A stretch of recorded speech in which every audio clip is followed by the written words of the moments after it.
Yes, Nel, magandang tanghali sa'yo. Magandang tanghali, Ella. Ilang aktibidad ang dadaluhan ni Pangulong Ferdinand Marcos Jr. sa Bangsamoro Autonomous Region in Muslim Mindanao o BARM. Kabilang na dito ang paggunita sa paglagda sa Comprehensive Agreement on the Bangsamoro o CAB. Ginanap ang seremonya sa munisipalidad ng Barira sa probinsya ng Maguindanao del Norte. Ang CAB ay produkto ng usaping pangkapayapaan sa pagitan ng gobyerno at ng Moro Islamic Liberation Front o MILF.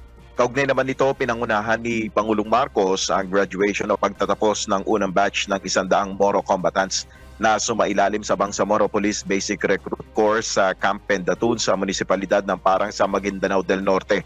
Ayon kay Pangulong Marcos, ang pagsasanay at pagtatapos ng Moro combatants at integration nito sa National Police Force ay higit pa sa pagtupad sa mga obligasyon na nakasaad sa Bangsamoro Organic Law. Ito ay ang pagsasakatuparan natin sa hangaring maranasan ang tuloy-tuloy na kapayapaan at pag-uunlad. Napakalaki ng nakasalalay sa inyong bagong katungkulan dahil sa nasa kamay ninyo ang pagkamit ng ating patuloy na tagumpay.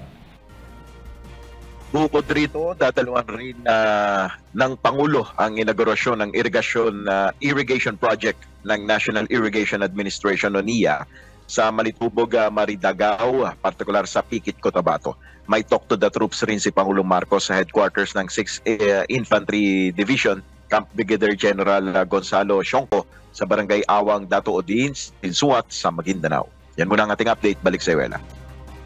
Maraming salamat, Nel Maribuhok.